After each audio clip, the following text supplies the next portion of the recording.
Born in Hungary, he planted his American roots in Kentucky as a 14-year-old high school freshman and solidified those roots during his college years at the University of Louisville.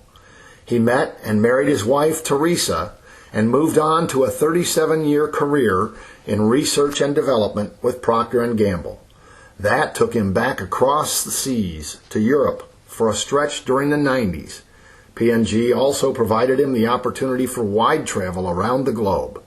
This fueled his love for geography and antique maps, a love he turned into a small business with World on Paper, buying and selling antique maps.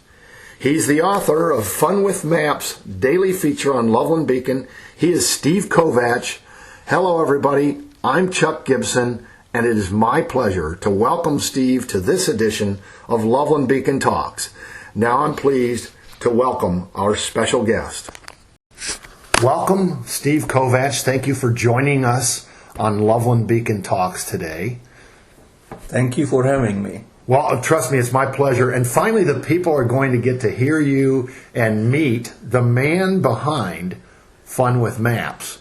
And that's what we want to talk about. But first, a real quick question, Steve, to let the people know kind of where you come from. A lot of people in Loveland know Steve Kovacs and Teresa Kovacs, at least a lot of the people in Loveland schools.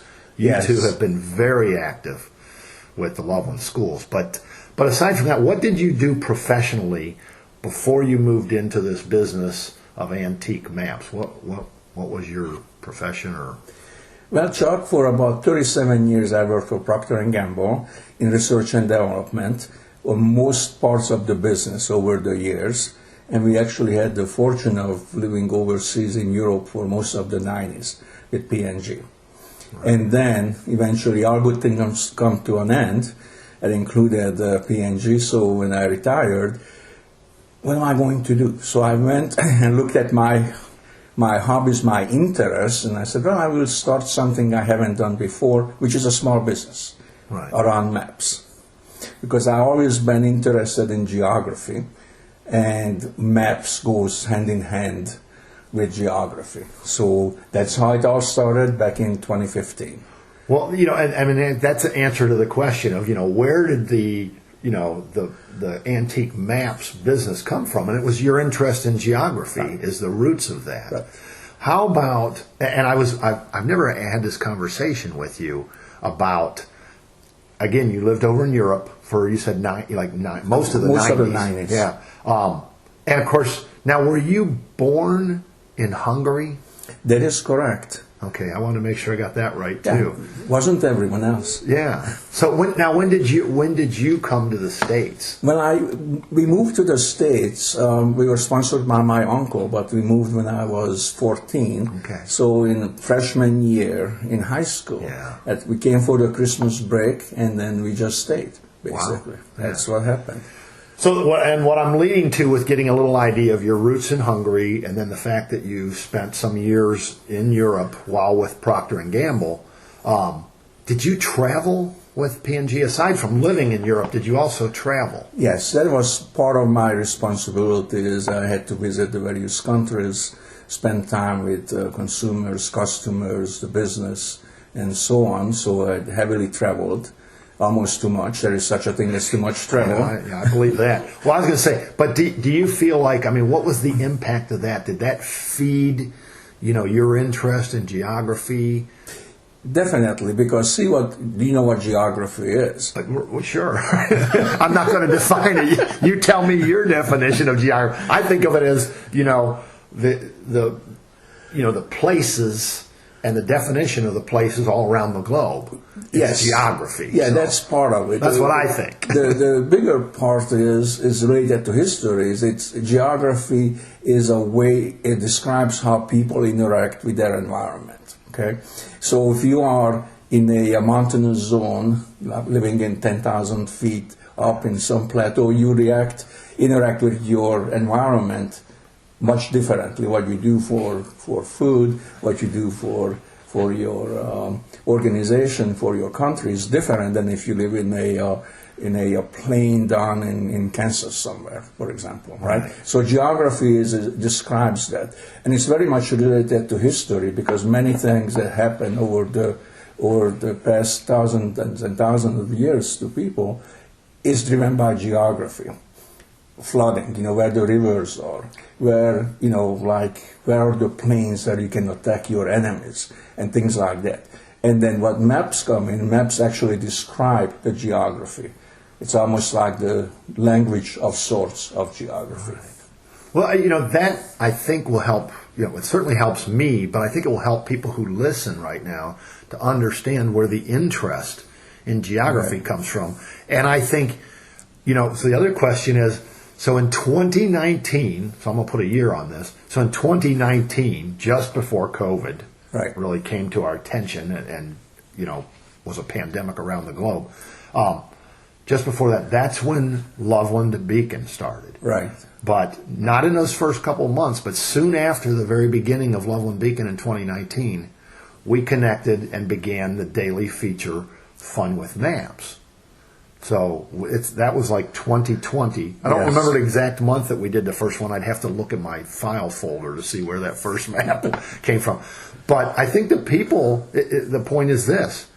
That's where they get the interest too, because you share the real geography as you just described it, like the history of the places. And that's what I find, so unique and so interesting about each edition of Fun with Maps has some other, really neat little story behind it. In that file, you and I were talking, offline about, what are the files. I also have, I picture Elvis Presley, or picture Abraham Lincoln, or a picture of, the Panama Canal that we've shared in some of those stories, because you share that real geography and the history. So where does all that come from for every story? Who's doing the research on that? Well, that's top secret information. Oh, very good. Fair enough. But, just where most of it is, see, you mentioned Teresa. So Teresa was a librarian in a lifetime ago, and so she researches the topics, and then I connect the map to the topic, or vice versa. So she, proposes 5-6 different topics for any given one day. So what happened on that day, and then we'll weave a story around it based on the facts. So it's not a story, it's a factual. And that's where it comes from. She writes some of them, I write some of them, that is published in your forum. Well, we give you the byline on every one of them. Maybe we should start. Well, we mentioned Teresa on every Fun with Maps edition. That Yeah, you should probably. She wants to be behind the scenes on this, but she really enjoys. And I think I mentioned this to you that she researches that. And of course, what's interesting there is that depending on the source you go to, you get different information, like certain things when it started or what have you. Right. So we have to be very careful and be factually correct, because it's easy to be wrong. Well, I try to steal the headline for each edition from something that's in your story. But every once in a while, I don't see something in the story that says this is the headline. And so then I end up doing some research on that historical fact too. And again, it's funny because I can find several sources in a hurry. And like you said, it's a different view depending on who the source is or how they witnessed that time or whatever it was.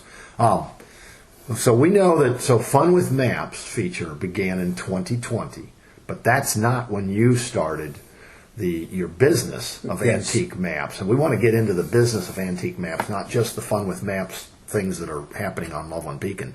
But so when did you begin the business of antique maps? It started in August or early September of 2015, soon after I left P&G, and it wasn't very clear where it's going to go at first, because I was trying to start a small business, and there are some intricacies to that. I needed to figure out how I'm going to buy and sell maps. Because it's a business, it's basically that's the core of it, is buying and selling, and hanging on to some of them, that we like. And so it was a lot of learning early on. I'm still learning an awful lot. because also the maps, antique maps, is a very, very niche type of business. Right. How many people have antique maps in their house, for example? Not me. And I should, really, because I kind of like them, but that's a different story. So that becomes an issue on its own. Who are the customers for it? Who's going to appreciate them, want them? So you need to learn about that, and also sourcing, like I said. Because there are plenty of places one can acquire antique maps. Some are better than others, of course, but you really have to work at that. Well, let's touch on this. So when you are breaking down some of how this happens and what the business is, so that first question, who are your customers? My customers are. So let's go back. Who is going to buy antique maps? Who's going to buy antique maps? Right. I think it's basically 4 categories, broadly speaking. One is the occasional customer who wants something that allows them to remember where they're from, their parents, a favorite vacation spot, what have you. So they may have a couple of them, a couple antique maps of where they were born, which is fairly common, or a favorite vacation. So like a personal connection. It's really a personal connection. Right. And then there are those who are the occasional, who just dwindle in this a little bit. A lot of people collect number of things, okay? And so the not very serious collector is another one who may have, 50 maps or something, just to give a perspective on it. And there is one person I sold a number of maps to and saw his house, and he literally has these maps hanging on pictures hanging in the wall, and that's what he does. And he rotates them around a little bit. Oh, wow. So he's an occasional collector. It's pretty rare to find those people. And there are those who are the serious collectors, and they will have hundreds and hundreds. And you say, well, why would you want to collect antique maps? I will turn it around to you, and I say, well, who would want to collect baseball cards? And so, because if you are not living in that world, it looks kind of strange to you. Sure. And so the antique map, they are just driven by the statics or some other elements of it. And there are those who buy it for investment, and I think they are pretty rare in antique maps. Because the antique maps do appreciate in value over time, certainly keep their value. Yeah. So those are roughly the classes of folks who will buy this. Yeah. Now, this, you may not, I might have to say this. You don't have to answer this question if you don't want to. Because I was going to say, what's a price range when you're buying and selling maps? How is that typically determined, or what kind of range is there? So, that's a great question. And to answer, you have to go back to, how you evaluate something that is actually hard to value. And it's the same as with art, because, certain pieces of art are going to be next to very low value, and you can go to the stick figures I drew. Yeah, like those, right. And then, but if you're going to be someone famous and you draw stick figures, they're going to be worth hundreds and hundreds of thousands of dollars. So it's all in the eye of the beholder in many ways. Right. Valuation is. Antique maps, again, so the prices depend on about 3 or 4 things. One is its appearance. If it's a good-looking maps, it's almost like a pretty painting or whatever. The older maps, so if you ever go back to pre-1800s typically, are going to be relatively inaccurate, and that's another attraction, is that they are not reflect properly the world, but they will be aesthetically very pleasing. Okay? They'll be well colored, there will be little figures on there, and what have you. And there are the rarity, which is probably where I should have started. Certain maps are just very rare. Right. And if you're a collector, you will want that. So yes, how expensive is the most expensive map? $10 million. What one is that? It's a map. It's a map of the world. Oh wow! From 1520 or thereabouts. Yeah. And excuse me, guess who bought it? Your government. Well, I was going to say Steve Kovacs. No, that would be. But you said 100 million. Is that what you said? 10 million. 10 million. And the Library of Congress says it. I see. So why? So we can enjoy it. Yes, and you know why? That's the first map that has the words America on it. If you need to cough, you're allowed to No. cough. So that's why they got it. Wow. That makes perfect sense, really. But My personal collection doesn't go quite that high. And I try not to go more expensive than a number of hundreds of dollars because, again, the valuation is a function of who's going to buy it. And so there are fewer and fewer people willing to pay $10,000 or $5,000 for a map, even though that's a proper valuation on it. right. Well, so that's like, who are the customers, or, Right. why does somebody, and I think that's great that, they broke down the 4 categories of who the customers are. That makes pretty good sense. I would fall under that personal connection because, for me, like I have family roots in Ireland Right. and in Greece and then Austria. So those would be, I would love to have, those maps and have them on display. And again, that's that personal connection. Right. That makes great sense. Interesting to me, though, that, you were mentioning somebody who's more of a, not a serious hobbyist, but they might have up to like 50 maps. Yeah.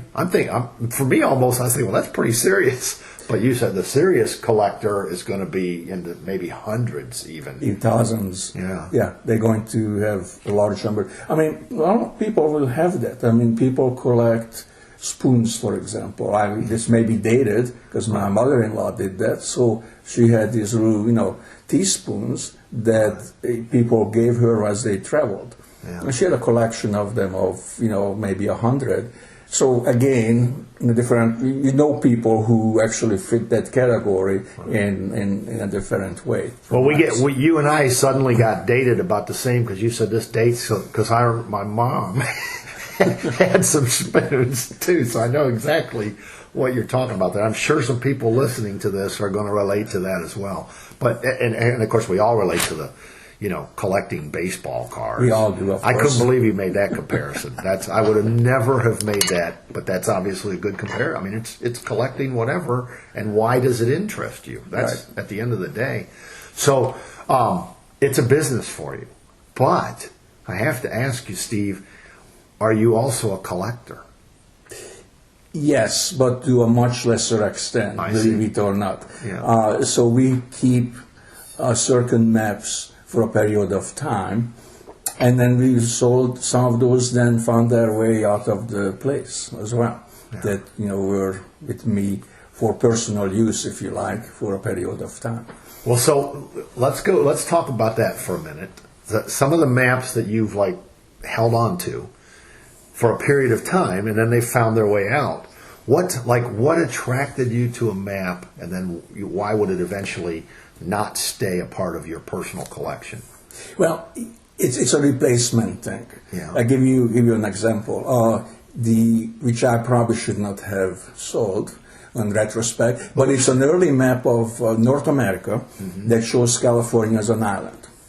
Now it's Baja California, not the state.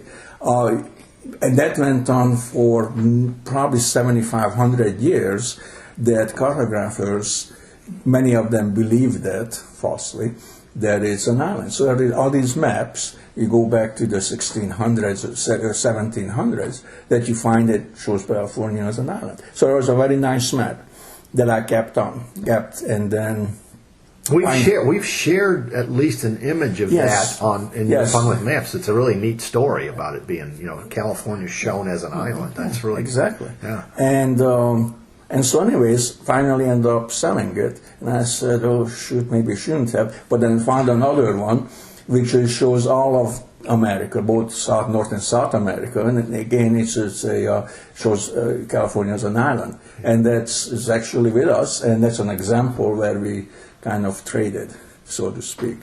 That's neat. Personal items. Yeah. So, what? And I think that this question you might have just answered. It's what's a favorite map that you've had and held on to personally, man? It almost sounds like that was it. But that was it for me. Now, Yeah. for Teresa, there was one that again is no longer with us, which is a world map.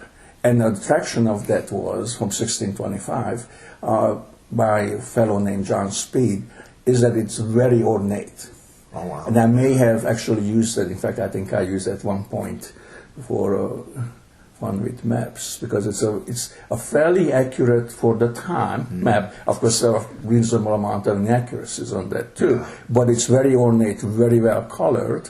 So that was like, from a static point of view, very attractive. So that stayed with us for a while, but no longer. Well, very ornate, very colored. Some of them are, what I've been learning, having shared these Fun with Maps daily on Loveland Beacon, is that in fact some are, I don't want to say cartoonish, but they're depictions in a different way. I forget how you have a way you describe that. So it's a pictorial.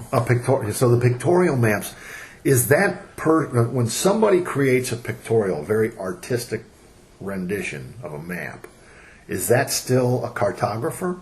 Yes. Okay, I didn't know if they separated that out. It is, because what they do there, for the most part, is actually it's accurate to an extent of the geography covered. Okay.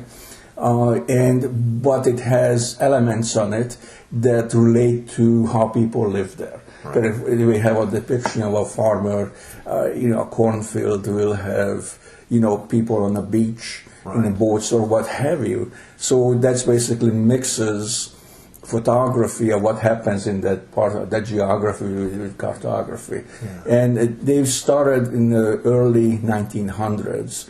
And they are still around, and you can see them if you remember some maps that you picked up at gas stations or what have you, had those kind of features. So it's not the proper maps, but you go to a site, you go to Lincoln's birthplace, they will have something very similar to that in a smaller format.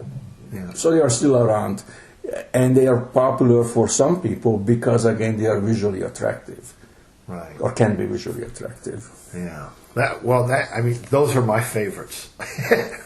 I love the ones that are pictorials. Again, the color that goes with them, and then the fact that those tell a story. Yes. More, as much as a regular map, and you understand how a regular map tells a story of the geography.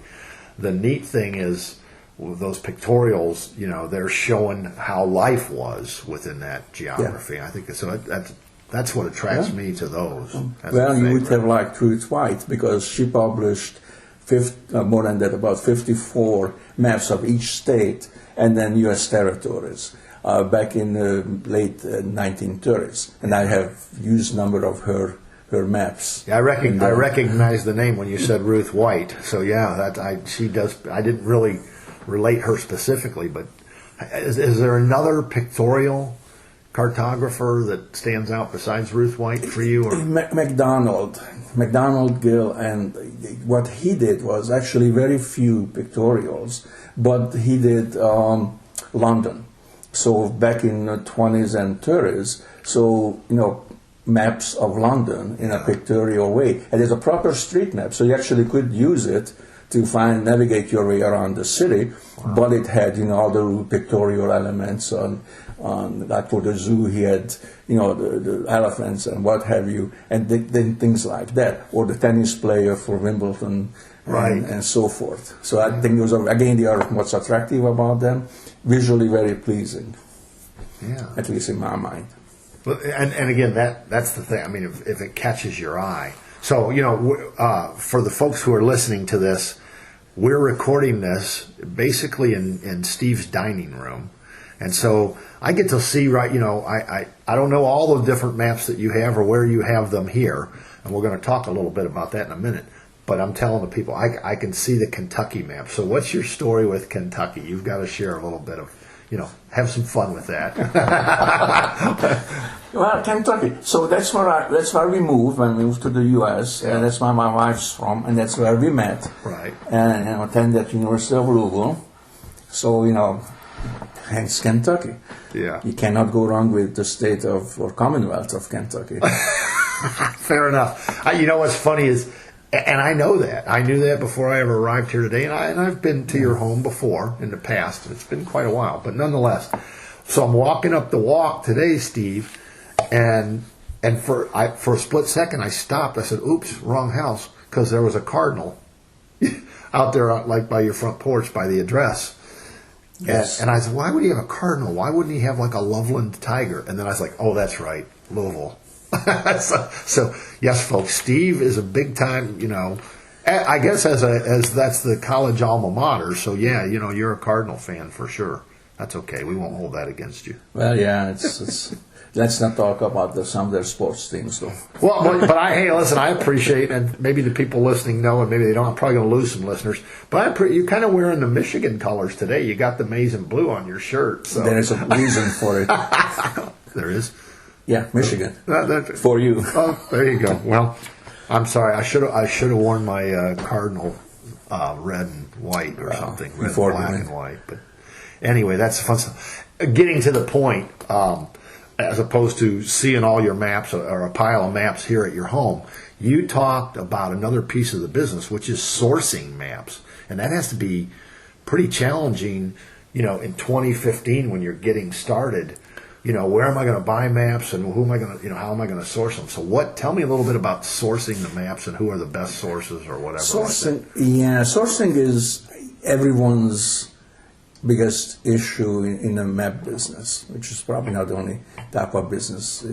Because while you can find maps, it's very easy to find maps on auctions or what have you. Finding the right maps is the trick, right? Yeah.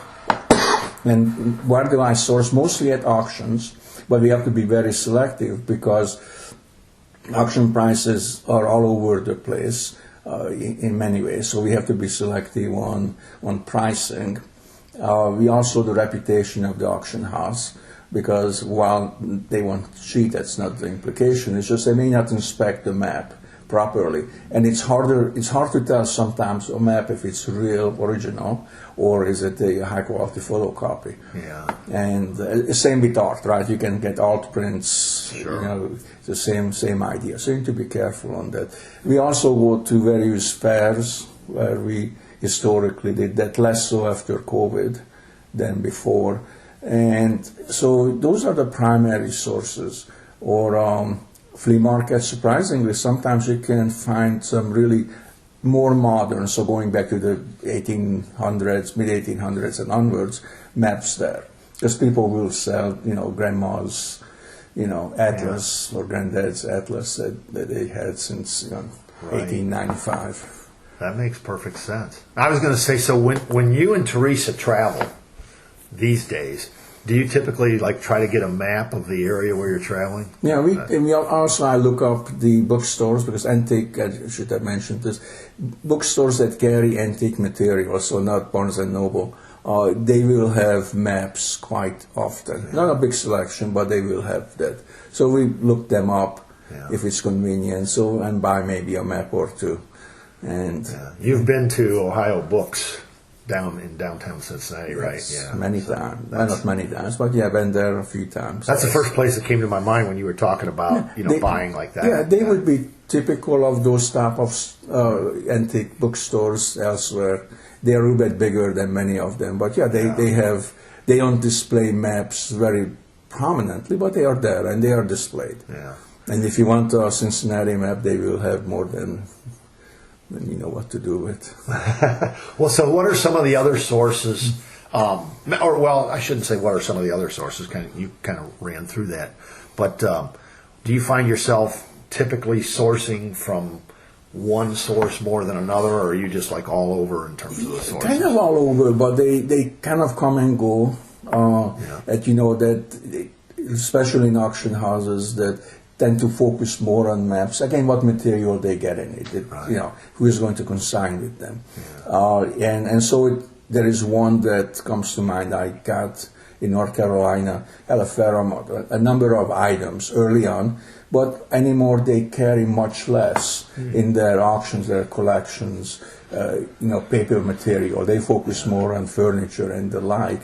Or kitchen items and all that. So they kind of dried up for me largely because they don't carry that much for me that I'm interested in. Right. Well, we're coming to the end of our time together today pretty quickly, but I wanted to really give you the chance here in these final couple minutes, Steve, to talk about the business that you have of antique maps. How do people connect with you? So I think World on Paper? World on Paper. All right. So I'm going to turn it over to you here for a minute. So tell us the best way to connect with Steve Kovacs and purchase or sell or whatever map. I have a website, worldonpaper.com, world-on-paper.com, because World on Paper was already taken, so I had to put the dashes in. Yeah. So that's my website, which has a fraction of my collection on, so that's not all of it. Yeah. By any means, because I rotate stuff around. So that's one way of connecting with me. Or on my email, which is wordonpaperllc@gmail.com. So put in again the LLC because the other one was taken. So the email to connect with you for World on Paper, no hyphens there. World on so Paper. It's a one run together. LLC. An LLC. World on Paper LLC at gmail.com. That's my business email. And for the listeners now and for the people who are seeing the daily feature of Fun with Maps, that's part of the reason of sharing this is for people to understand. And if you've seen a map there or caught a story or you want to know about another map you're interested in yourself. So world-on-paper.com is the website. Right. So, or just, world-on-paper.com. Yes. Sounds easier than hyphen. I got all fancy with the word there. But anyway, worldonpaper.com with the dashes in there. And you can look at some things, not everything, but that's a good place to find it. And if you have one item that you either interested, valuation, which that happened a couple of times, people ask me, well, what do you think this is worth, kind of thing. Yeah. Or interested selling, that's another way of contacting, other way to, use that website. Perfect. Steve, thank you so much. Thank you for having me, Chuck. It's been a pleasure. It's a fascinating topic. Thanks for joining us today, Steve. I look forward to having you back again to share more fascinating stories of antique maps, history, and geography. Until then, I'm Chuck Gibson saying thanks for listening here on Loveland Beacon. Loveland Beacon Talks is a presentation of Loveland Beacon Digital Media and Gibson Communications, LLC.